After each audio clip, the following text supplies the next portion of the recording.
Hey everybody, Michael Snyder here, Pacific Northwest Weather Watch. Today is September 7th, and right now we're looking at the mid-level water vapor loop here. You can see the upper level low spinning here across British Columbia. You can see we have lightning activity already with this system that's moving through here. This could be some severe activity with it, wind driven, and this is going to, of course, increase the fire danger, very high fire danger associated here, as well as this lightning could start some new fires.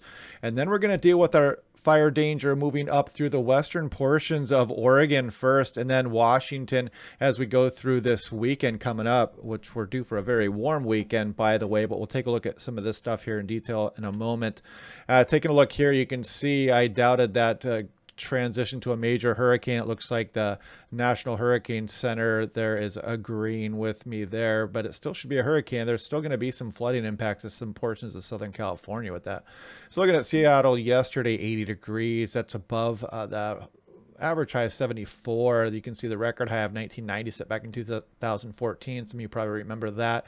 But we're going to get pretty darn hot this weekend. So this would be Wednesday, Thursday, Friday, Saturday at 91. I don't know that we'll get to that record high we set back in 2020, but we're probably going to get close to 90 degrees here in Seattle.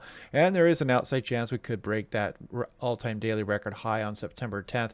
We'll continue to watch that as through the next couple of days here. Now taking a look at this mess here, look at this fire danger. We've got elevated, we've got critical levels of fire danger, we've got isolated dry thunderstorm potential. This is really a dangerous situation out here for eastern Oregon today, and then we're going to start to extend some of this in through western Oregon, then maybe even through western Washington as we go through this weekend. So really we're at that threshold now this time of year where we can really get a smoke storm into western portions.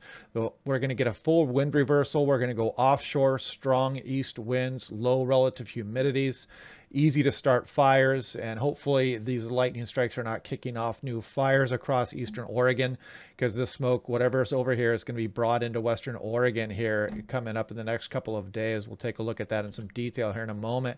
And here's that thunderstorm threat today. You see there's no hail, there's no tornado threat. It's purely wind with these mainly high base thunderstorms kicking off some strong outflow gusts, which can really spread fire quite rapidly.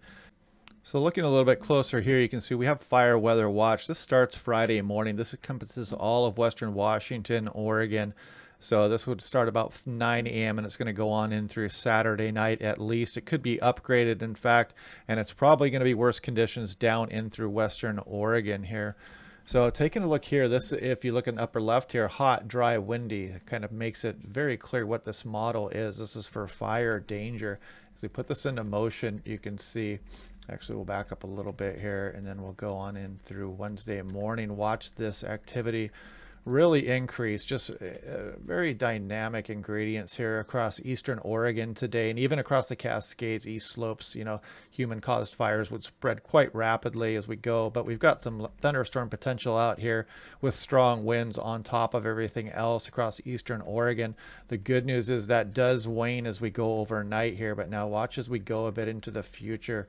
Now we're going on into through Friday morning here, and watch this across western Oregon. Look at this threat emerge as these east winds, very dry, start to come through the Cascades here. And this is going to be no joke, folks. Any kind of smoke around the area is going to be rapidly brought west, and any kind of fire that kicks off has ample fuels to really burn here across western Oregon. So got to be really careful out here for human caused fires.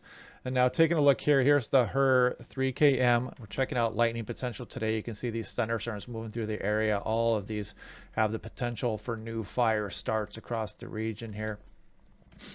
Now looking here, this is current fire smoke. Let's actually upgrade this. We're now looking at the 16Z model here. You can see this activity going on.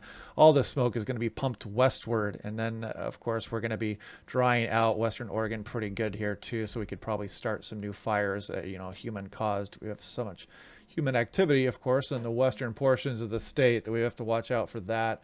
But you can see we've got pretty good amount of smoke going on here. Now we're going to reverse the flow and bring the easterly winds all the way out across the Pacific Ocean here from the east portions. Now this is looking at 900 millibar winds here. This is probably what, about 3,000 plus feet, 3,500 maybe. This is the NAM 3KM, hot off the presses here. And as you can see, we've got westerly winds going through, And you can see some of these winds move through with some thunderstorm activity this afternoon. You can kind of see it there.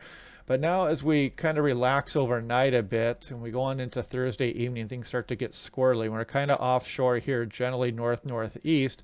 But now as you can see, as we go into Friday morning, you see this low pressure kind of moving up this thermally induced trough, but you can see these tight gradients start to really develop across western Oregon. Look at these winds, just offshore, powerful winds, and that's really going to dry us out and give us that fire danger here coming up over Friday into Saturday. Now this is looking at a little bit further here on the hot, dry, windy index, a model done by the University of Washington. You can see that extreme risk here for western Oregon here as we go through the day Friday into Friday evening. And as we go into Saturday, you start to see that threat exist even for portions of western Washington as well. So we have to watch out for that, and that is why we have that fire danger watch here out from much of western Washington and Oregon. So now taking a look here at 18,000 feet, 500 millibars, check out this dome of high pressure, man. This is a big heat dome out there across the southwest. You can see this upper level low kind of spinning through the area today, and that's what's bringing the thunderstorms across eastern Oregon as we speak. Now, as we go on in through Thursday here, you can see the ridge start to build offshore here for us. And this is going to help bring that thermally induced trough up our coastline here through Friday and Saturday and really warm us up. Sunday is going to be probably a little bit chillier than Saturday, but it's still going to be well above average for the region here on Sunday before we start to get some marine influence going across the area here Monday and Tuesday. And going through the extended, we don't see any big heat waves or anything through the extended as of now. We'll continue to watch that. Maybe one of these ridges will build. But this could very well be our very last hot weekend of the year here coming up. So get out and enjoy that if you like the heat.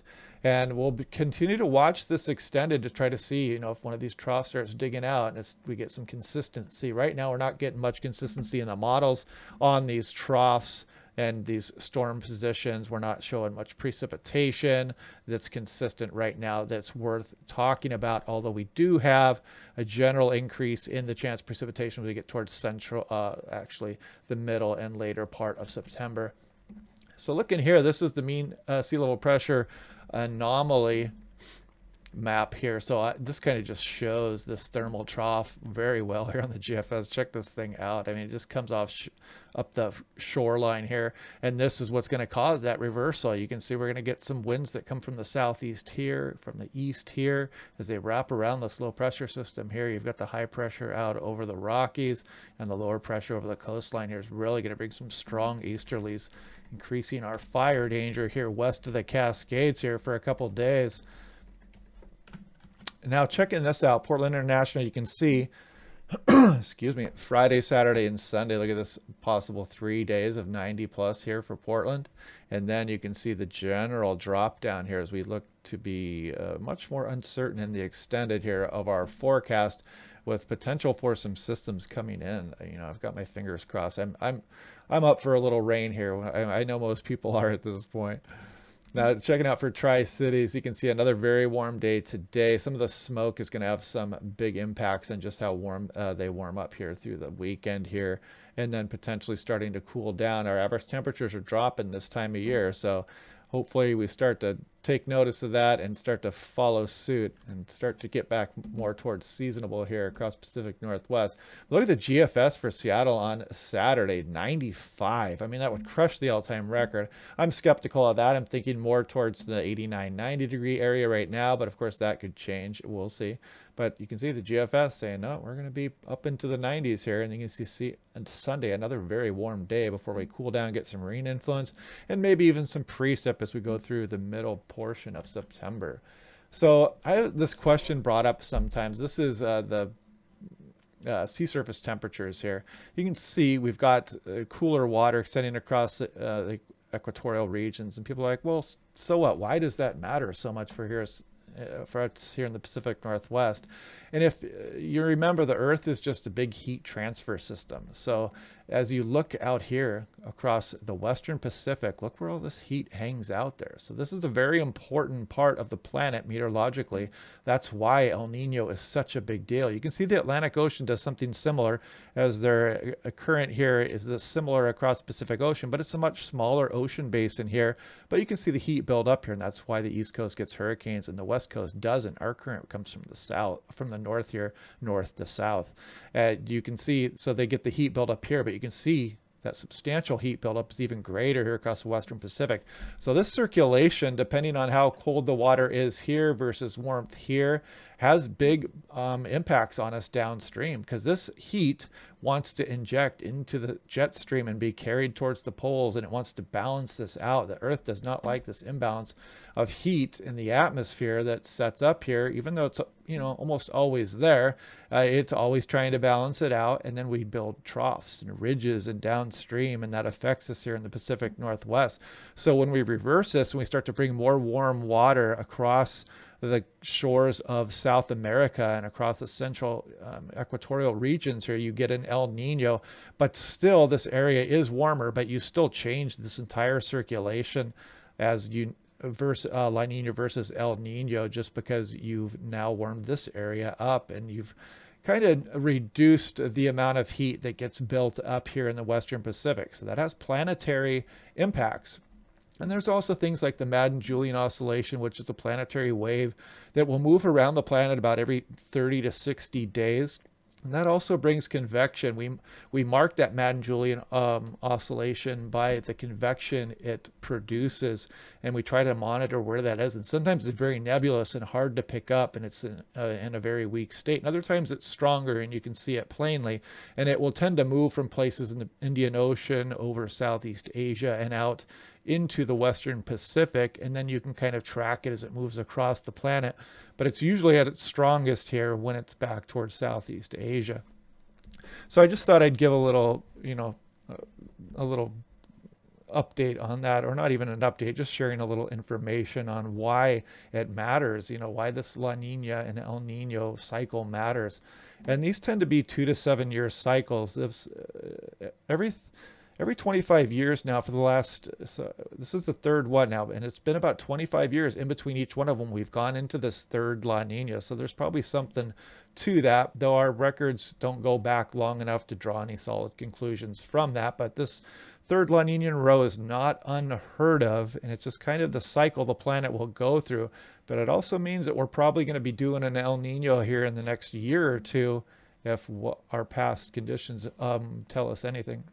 So anyway, yeah, that Cedar Creek fire, especially across central Oregon, there is really going to bring that smoke and potentially grow westward here. Hopefully it doesn't do, you know, hopefully it doesn't spread too bad. We'll see how that goes.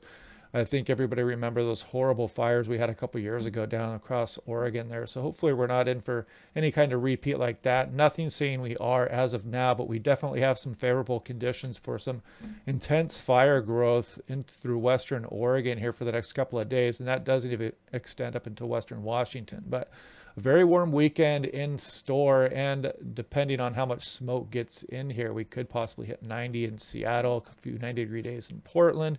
You can see the lightning activity going across the area today. So heads up if there's any new fire starts out there across eastern Oregon and you guys see any, you know, make sure to contact your local authorities as quickly as possible.